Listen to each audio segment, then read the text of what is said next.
Hi hello എല്ലാ കുട്ടികൾക്കും പുതിയൊരു വീഡിയോയിലോട്ട് സ്വാഗതം.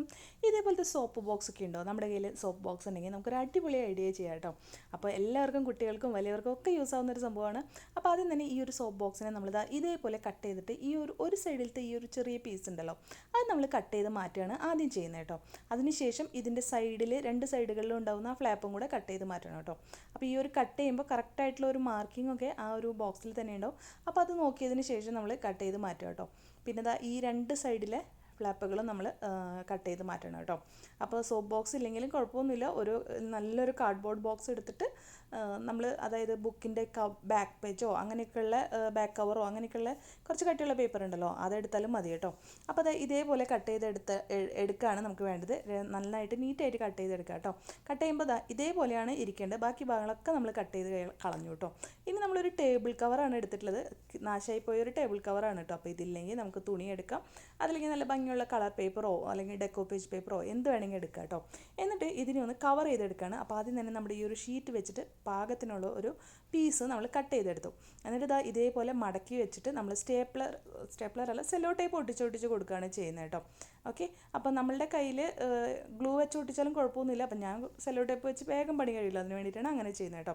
അപ്പോൾ ആദ്യം തന്നെ ബാക്ക് സൈഡ് പുറത്തെ സൈഡ് നമ്മൾ ഒട്ടിച്ചു കൊടുത്തു. 4 സൈഡ് ഇതുപോലെ ബുക്കൊക്കെ റാപ്പ് ചെയ്യുന്ന പോലെ ഒട്ടിച്ചു കൊടുത്തു. എന്നിട്ട് ഉള്ളിലത്തെ ഒട്ടിക്കാൻ വേണ്ടിയിട്ട് ഒരു പീസ് എടുത്തിട്ട് അത് കറക്റ്റ് മെഷർമെൻറ്റ് നോക്കിയിട്ട് ഇതേപോലെ കട്ട് ചെയ്തെടുക്കുകയാണ് കേട്ടോ. അപ്പോൾ കുറച്ച് ചെറുതായിട്ട് ആണ് കട്ട് ചെയ്തെടുക്കുന്നത്, കറക്റ്റ് ആ മെഷർമെൻറ്റ് അല്ല കേട്ടോ. എന്നിട്ട് ആ ഒരു ഭാഗത്തും വെച്ചിട്ട് വീണ്ടും നമ്മൾ ടേപ്പ് ഒട്ടിച്ച് ഫിക്സ് ചെയ്ത് കൊടുക്കുകയാണ്. അപ്പോൾ നമ്മുടെ ഈ ഒരു ഭാഗം നല്ല ഭംഗിയായിട്ട് തന്നെ ഇരിക്കും കേട്ടോ. അപ്പോൾ ഗ്ലൂ യൂസ് ചെയ്യാം, ടേപ്പ് യൂസ് ചെയ്യാം, നമുക്ക് ഇഷ്ടമുള്ള എന്താണെങ്കിൽ യൂസ് ചെയ്യാം കേട്ടോ. അത് കഴിഞ്ഞിട്ട് നമ്മൾ എക്സസ് ആയിട്ട് ടേപ്പൊക്കെ ഉണ്ടെങ്കിൽ അതൊക്കെ കട്ട് ചെയ്ത് നല്ല നീറ്റാക്കി കൊടുക്കുക. ഇതേപോലെ ഇരിക്കും കേട്ടോ. ഒരു കവർ പോലെയായിട്ട് നമുക്ക് കിട്ടിയിട്ടുണ്ട്. അപ്പോൾ ഈ ഒരു ബാക്ക് കവർ പോലെ കിട്ടിയിട്ടുണ്ട്. ആ സൈഡുകളൊന്നും മടക്കി കൊടുത്തു കഴിഞ്ഞാൽ കറക്റ്റായിട്ട് നമുക്ക് കിട്ടും കേട്ടോ. അപ്പോൾ കാർഡ്ബോർഡ് ആണെങ്കിലും ഇങ്ങനെ ഒരു സൈഡ് മടക്കി എടുത്താൽ മതി. ഇനി നമ്മൾ നമ്മുടെ കഴിഞ്ഞ വർഷത്തെ നോട്ട്ബുക്കിൻ്റെ കുറച്ച് എഴുതാത്ത പേജുകളൊക്കെ ഉണ്ട്, അതൊക്കെ എടുത്തിട്ടുണ്ട് കേട്ടോ. ഇത് ഓൾറെഡി സ്റ്റാപ്ലർ ചെയ്തിട്ടുള്ള പീസാണ് കേട്ടോ. അപ്പോൾ ഇങ്ങനെ എടുത്തിട്ടുണ്ട്. ഇനി അത് ആ ഒരു ബുക്കിൻ്റെ സൈസിന് വെച്ചിട്ട് കട്ട് ചെയ്തെടുക്കുകയാണ് ചെയ്യുന്നത് കേട്ടോ. ഓക്കെ, അപ്പോൾ നമ്മുടെ ചാനൽ ഇഷ്ടമാണെങ്കിൽ ഒന്ന് സബ്സ്ക്രൈബ് ചെയ്ത് സപ്പോർട്ട് ചെയ്യാൻ മറക്കരുത് കൂട്ടുകാരെ. അപ്പോൾ ഇതേപോലെ വെച്ചിട്ട് ഞാനൊരു മെഷർമെൻറ്റ് എടുത്തിട്ട് ഇതേപോലെ മടക്കി വെച്ചിട്ട് കട്ട് ചെയ്തെടുക്കുകയാണ് കേട്ടോ. അപ്പോൾ ഒരു 2 പീസ് കറക്റ്റായിട്ടും വേറെ ഒരു പീസ് കുറച്ച് ചെറുതായിട്ടാണ് നമുക്ക് കിട്ടിയത്. ഇത് ഓൾറെഡി സ്റ്റാപ്ലർ ചെയ്തിട്ടുള്ളതാണ് കേട്ടോ ഉള്ളിൽ. അപ്പോൾ ഇനി സ്റ്റാപ്ലർ ഒന്നും ചെയ്തിട്ടില്ലെങ്കിൽ ഒന്ന് സ്റ്റാപ്ലർ ചെയ്ത് കൊടുക്കുക, അതല്ലെങ്കിൽ സൂചി നൂല് ഇട്ടിട്ട് ഈ മടക്കുകളൊന്ന് തുന്നി കൊടുത്താൽ മതി കേട്ടോ. ഒരു സൈഡിലെ മടക്കുകൾ മാത്രം നമ്മൾ ഒന്ന് തുന്നി കൊടുക്കുക കേട്ടോ. അപ്പോൾ ഞാനൊന്ന് വെച്ച് നോക്കണം, ഒരെണ്ണം ചെറുതായത് എന്തെങ്കിലും ചെയ്യാൻ പറ്റുന്നൊന്നും ചെയ്യാൻ പറ്റുന്നില്ല. അപ്പോൾ ഞാൻ ചെറുതായിട്ട് തന്നെ അങ്ങനെ വെച്ച് കൊടുത്തു കേട്ടോ. അപ്പോൾ ഇതേപോലെ ചെയ്തെടുക്കാം, അല്ലെങ്കിൽ സിംഗിൾ പേജസ് ഇങ്ങനെ മടക്കി എടുത്തിട്ട് തുന്നി കൊടുത്താലും മതി. നമ്മൾ ഓൾറെഡി സ്റ്റാപ്ലർ ചെയ്തത് ആയതുകൊണ്ട് നമുക്കതൊന്നും ചെയ്യേണ്ട കേട്ടോ. എന്നിട്ട് ആ ഒരു സ്റ്റാപ്ലർ ചെയ്ത അല്ലെങ്കിൽ തുന്നി കൊടുത്ത ആ ഭാഗത്ത് നന്നായിട്ട് ഗ്ലൂ അപ്ലൈ ചെയ്ത് കൊടുക്കുക കേട്ടോ. കണ്ടോ, ഇതേപോലെ ഗ്ലൂ അപ്ലൈ ചെയ്ത് കൊടുത്താൽ ഏത് ഗ്ലൂ ആയാലും മതി കേട്ടോ. എന്നിട്ട് ഇതേപോലെ ഒട്ടിച്ചു കൊടുക്കുക കേട്ടോ. കണ്ടോ, ഈ ഒരു ബുക്കിൻ്റെ ഉള്ളിൽ ഒരുപാട് പേജസ് വെക്കാൻ പറ്റും. ഈ ഒരു കവറിൻ്റെ ഉള്ളിൽ എന്ന് വെച്ചാൽ ഒരുപാട് സ്പേസ് ഉണ്ട്. ഞാൻ ഇനിയും കുറച്ചും കൂടെ എക്സസ് ഉള്ളായിരുന്ന പേപ്പറൊക്കെ ഇതിൽ പിന്നീട് ചേർക്കുന്നുണ്ട് കേട്ടോ. ഇനി ഇതിൻ്റെ മുകളിൽ വരുന്ന ആ ഒരു ഭാഗങ്ങൾ നമ്മൾ ഓപ്പൺ ആക്കി കൊടുക്കുകയാണ് ചെയ്യുന്നത് കേട്ടോ. അവിടെ നമ്മൾ മടക്കിയിട്ടല്ലേ കട്ട് ചെയ്ത്, അതുകൊണ്ട് തന്നെ ആ ഒരു ഭാഗങ്ങൾ നമ്മൾ ഇതേപോലെ ഓപ്പൺ ആക്കി കൊടുക്കുക.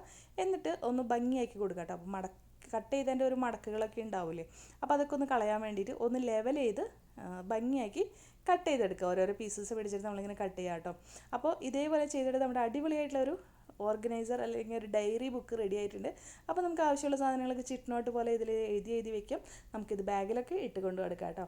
അപ്പോൾ നമ്മുടെ ചാനൽ വീഡിയോസൊക്കെ ഇഷ്ടമാണെങ്കിൽ ഒന്ന് ലൈക്ക് ചെയ്യാനും അതുപോലെ അല്ലെങ്കിൽ ഒരു കമൻറ്റെങ്കിലും ചെയ്യണേ. കമൻറ്റോ ലൈക്ക് എന്തെങ്കിലും ഒന്ന് ചെയ്ത് സപ്പോർട്ട് ചെയ്യാൻ മറക്കല്ലേ കൂട്ടുകാരെ. അപ്പോൾ ഇങ്ങനെയുണ്ട് വീഡിയോ. നമുക്ക് ഇതേപോലെയൊക്കെ ചെയ്തെടുക്കാം. സ്കൂളിലെ കുട്ടികൾക്കൊക്കെ ആണെങ്കിൽ നമുക്ക് പെട്ടെന്ന് സ്മോൾ ലെക്ചർ നോട്ട്സൊക്കെ എഴുതാനായിട്ട് ഇതേപോലെ ഓരോ ലെസണിനും ഇങ്ങനെയൊക്കെ വെച്ച് നമുക്ക് ലെക്ചർ നോട്ടൊക്കെ എഴുതിയിട്ട് എക്സാമിനൊക്കെ പഠിക്കാൻ ഇക്വേഷൻസ് അങ്ങനെയൊക്കെ ചെയ്യാം കേട്ടോ. അപ്പോൾ ഇതേപോലെ മോനും ഞാനും ഉണ്ടാക്കി എടുത്തിട്ടുണ്ട്, അവന് ഭയങ്കര ഇഷ്ടമായിട്ടോ മോനും. അപ്പോൾ ഇതേപോലെ നിങ്ങളും ചെയ്തെടുക്കാം. നമുക്ക് വലിയവർക്കായാലും നല്ല കേട്ടോ. ഞാനും ഇത് ബാഗിലൊക്കെ ഇട്ട് കൊണ്ടു നടക്കുന്നുണ്ട് പെട്ടെന്ന് എഴുതാനൊക്കെ. അപ്പോൾ എല്ലാവരും ട്രൈ ചെയ്ത് നോക്കാം.